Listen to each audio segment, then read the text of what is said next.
What's up, everyone? This is Bacon, and today we are going to be talking about the game Chaos Zero Nightmare. This is a new gacha game that came out just a few days ago. I've been playing it, and overall, it's been pretty fun. But I want to kind of get into, share my thoughts on it, my first impressions, and then hopefully that can help you decide whether or not this is a game that you want to consider playing and picking up. It's free, so it doesn't hurt to play it for a little bit, see if it fits you. But this game is a kind of like Slay the Spire Dark and Darker mixture where you have cards that you play. They're associated with each of your characters, and you basically want to clear these different levels. And so to give you an example, let's go ahead and just look at one of the combatants I have. You can see here are her cards that you get. So you kind of just clear different bosses, different enemies, different things throughout the game using your cards. And so you can see this hero, this is like a shield-based hero, so they're kind of a defensive one. And you can see that she has shield in a lot of her kits. Shield, but also has like some damage stuff. That's just an example of one hero, but you basically get a team of 3 heroes and you are supposed to push different levels in the game. There's a lot of different game modes, little different things you can do, but that is the overall premise. It is a roguelike, card-based waifu gacha game. That is the combination I would describe it as. And overall, I wasn't really sure how it would work out. I never played the beta, but I'd heard some reviews about it, and I think it actually works out pretty well. I think it's a fun game. I think there are some limitations for those of you who are considering picking it up, and I will talk about them in a little bit. But I think overall, it is a fun game. I'm at level 34, which, every 10 levels, you kind of unlock new stuff. I haven't unlocked everything in the game, but I have unlocked most things. So let's go ahead and take a look at this first part, the missions right here. This is where you are going to complete the story and then the battle missions. The story consists of chapters, and basically every 10 levels you unlock different chapters that you can do. And these chapters are primarily just videos. There's a little bit of combat in these, but these are meant to basically tell a story. You can see here, there's 3, so on and so forth. And so I haven't really paid much attention to the story, if I'm going to be honest, but what's kind of unique about this game is that it has a more like horror nightmarish feel to the game. I'm not going to spoil who, but in the first 10 minutes of playing the game, someone kind of just gets smashed by a monster. And it's just kind of like, holy frick, there's like blood and they're just dead. And that's just how it is. They're not actually dead.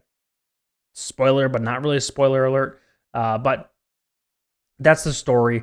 I can't go any further right now because I have to get to, you can see level.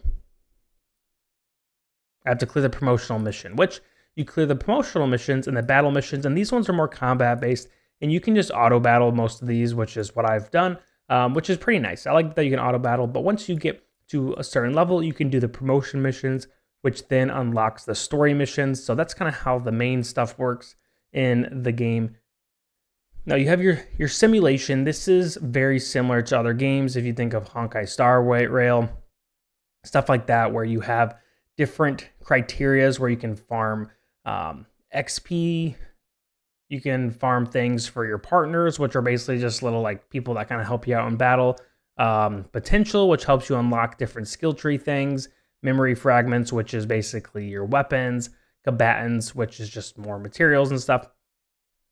And so this is kind of the basic stuff. If you played a gacha game like Honkai Star Rail, Genshin Impact, you kind of understand how those things work.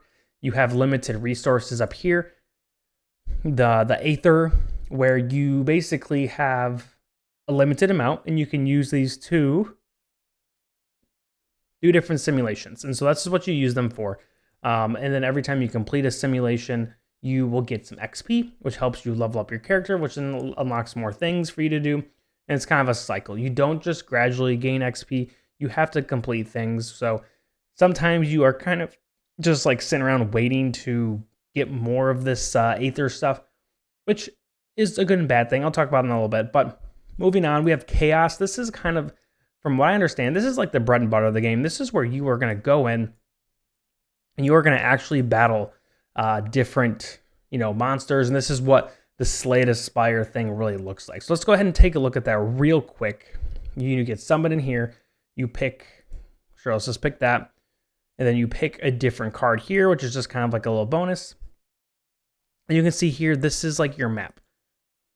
This is very roguelike, where you just kind of push levels. You have the battles, you have the random events, you have like the mini bosses, then you have the camps, which give you healing. And at the very end, you have the boss. Now, this one is a really big one. They're not all this big, but I mean, it does take a significant amount of time, and you cannot auto these. But this is where you are basically going to farm. You improve your cards. You can unlock different cards. You can get items that buff your characters. This is kind of where you are going to be doing a lot of your farming. Let's go next tab here, and then let's escape. So you basically have to get through here, and if you complete it, you can keep the stuff that you got during it, and it kind of buffs your character, and you can create different loadouts, different decks with your character using that. So that's a very interesting part of the game. That's where a lot of the grinding is going to take place. And what I like about that is you don't have to use anything to do them. You can just do them as much as you want. So it's nice that you have something. If you really do want to grind once you get kind of late game, you have the opportunity to do that without having to necessarily spend money for more resources or anything like that. So let's go ahead and jump into an actual battle just so you can kind of see what the combat and gameplay of this looks like. Before you do it, you basically select 3 characters, and then you can just see right here their partners that you have automatically assigned to them. And then these terabyte things, I'm assuming that stands for terabyte, I don't know what else that would stand for, are basically your layouts, your loadouts for your character, your deck cards that you kind of got through the chaos area and so on. So let's go ahead and enter here. And so you'll see you'll basically be thrown to a battle with enemies in this type of game mode. I'm going to go ahead and use this card. This is an upgrade. This basically makes her attack heroes at the end of every turn. And then I'm going to use this one. This is a skill card, which summons this card in my hand. And then if you click on a card, you can actually see what some of these things mean. So you can see in the card it says exhaust, retain, creation, and this gives you a description of what those mean. So if you're ever unsure of what a term means, you can see what that is. This is also some goonery behavior to the left. Just going to point that out. And then you have your attack cards. These ones just do damage. So boom, I'm going to lay that card. And then I have these abilities over here where as the battle goes on, I get more of the EP energy. And then I can use different kind of special moves. I get the special moves from my partners and from my main hero people. These guys are just laying some buffs out. They're not going to attack me, I guess. I'm going to lay this card. Some cards have animations that are equipped to the heroes, so that's kind of fun. Boom. I'm going to lay this. No. Let's just lay this guy. Give me another toughie. You can see that's her ability where she attacks everyone at the end of every turn. These guys are still buffing each other, apparently. They're waiting for that big special move. This is one that attacks everyone. Then I'm going to go ahead and use this ability. This is one of my partners. Just click on him. He's going to snipe him with a big gun. And then boom. That's just the basic kind of rundown of the gameplay. Most of these battles don't have auto, but this one actually does. So if I just click auto, it will play through here. But keep in mind, most parts of the game you cannot auto. You have to actually play through, which I've actually enjoyed more than I thought I would. Next is the Ark City. This is where you can do different things. This is like the city parts of different gacha games where you can interact with your characters, go on little dates or things with them, do your research stuff, go to the cafe and get more energy, get some buffs at the diner. Like, a lot of these games have these. Not my favorite part of them, but it's definitely a necessary part of the game. You can go to click on your characters. You can send them gifts, spend time together to increase your like friendship level, stuff like that. So this is what this is. Not really that important, but just the component of the game. Now let's take a look at the combatants. Combatants are your characters. These are the people that you unlock, and each one has a unique type of decks or cards that they have access to. There's also different types. So if you look here, Luke is a ranger. No, he's a hunter. And so combatants who pressure and attack enemies using various means.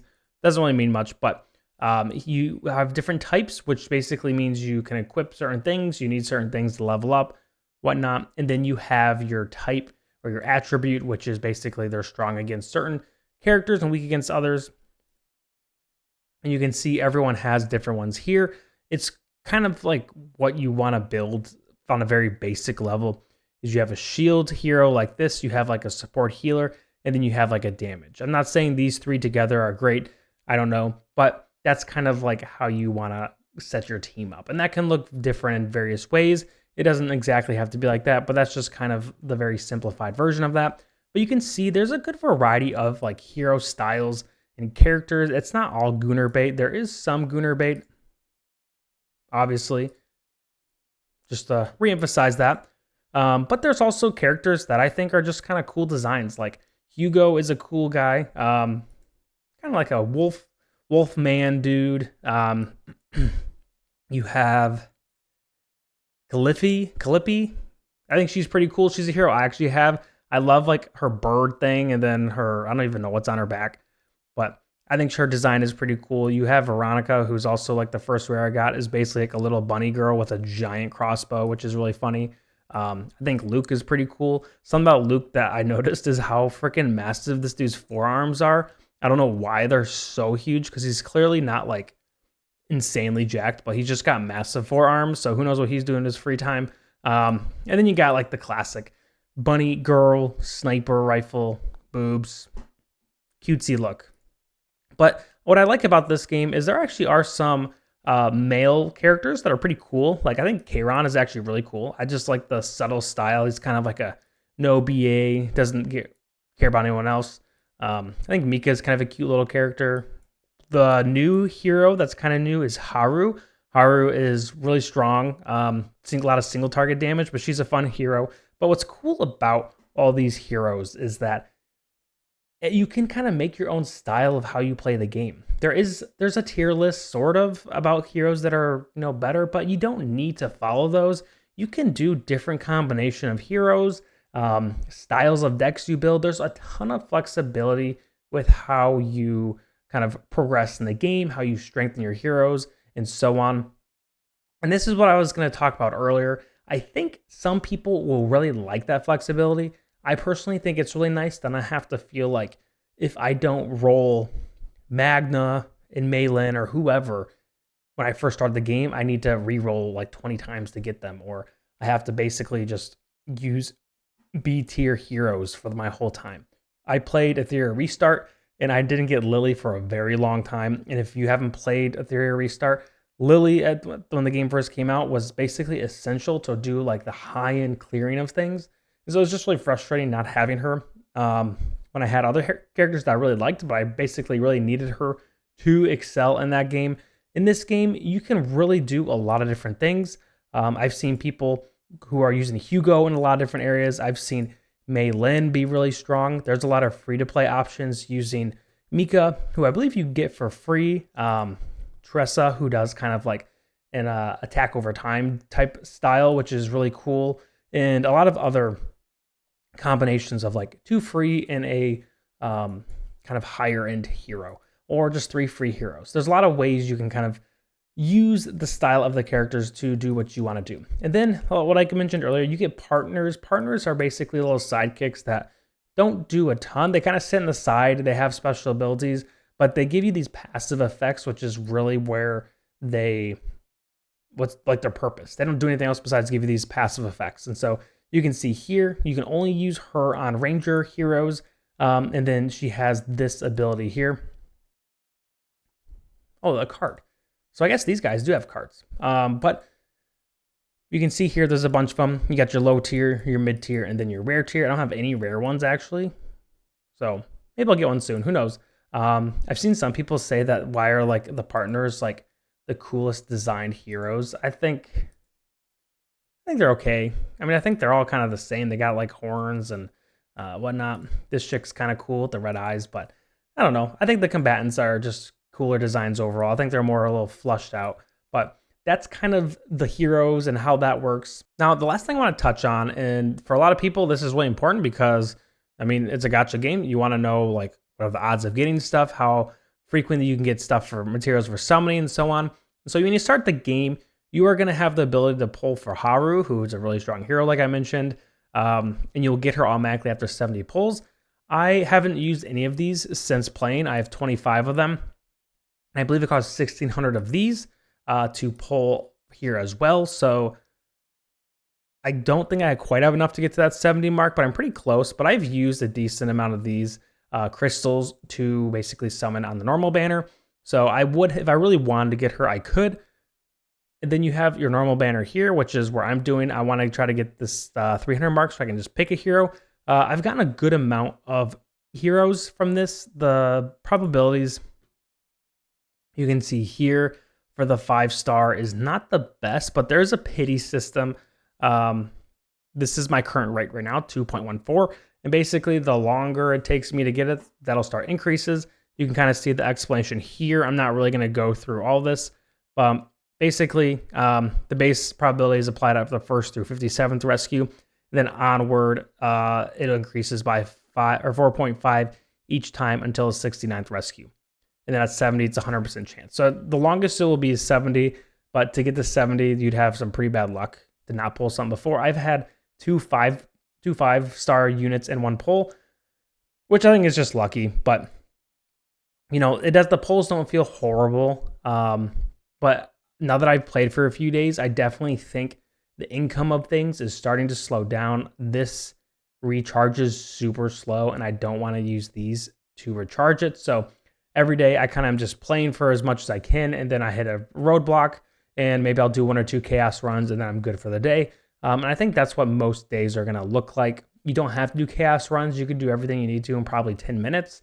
But you basically, once you hit those 20, 30, 40 levels right here, that's when you start unlocking more materials. So, you know, there's kind of some things to look forward to when you first start out.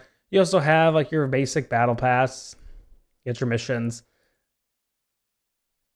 And then you have, this is your dailies.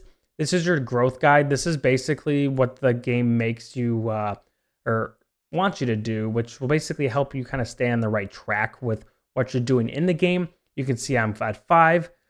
But you get some pretty good resources just from doing this. So definitely if you start, I would just follow this and try to complete all of these as much as you can. I need to do 8 more of these to get these. So going to be a while until I do that because takes each one of those runs takes 60 Etheria. So gonna be a little while. But, you know, I guess it kind of makes you slow down a little bit. If you're wanting a game where you can just grind, maybe this isn't for you because you can do that first, but then you kind of hit a wall fairly soon after about 1 or 2 days of playing. And the last thing I wanted to mention is for some people, you just want to play a game where you can recruit for your gacha girls and bros, and there's nothing else that you really want to do. And that's fine.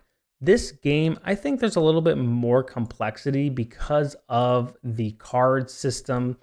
And so if you're not someone who wants to get into the nitty gritty with figuring out different designs and, you know, getting different equipment, you can see, where's my equipment?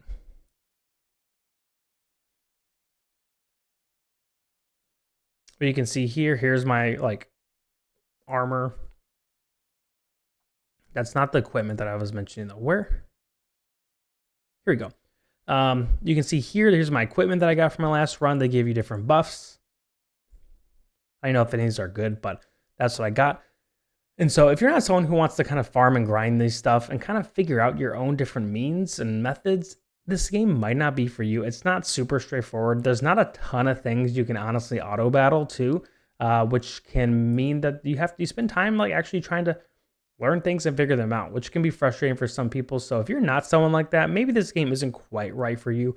But I think if you've liked games like Slay the Spire, Dark and Darker, stuff like that, this game could be a fun one for you. I would suggest you take it up. And I honestly haven't felt too inclined to spend any money. If we take a look at the shop, you got some packs, but I don't know. I just haven't really felt inclined because I feel like I can play for a bit, have fun, and then I can just stop and move on with my life. You got different, shops you can do. Most of it's just real money. There's not a lot of actual things you can buy, but that's the shop. Nothing too crazy. But I think A lot of people will have really fun with this game. It seems a little overwhelming at first, but I think the more you play it, the more it kind of gets easier and more enjoyable. But I would highly recommend just picking up, trying it out. I've really enjoyed it. I'm gonna keep playing this game for a bit. Maybe I'll make some more videos on it. Who knows? But that's my review on Zero Chaos Nightmare or Chaos Zero Nightmare, whatever this game's called. But thank you guys for watching. If you like my content, make sure you like and subscribe below. And as always, have a great rest of your day. Peace.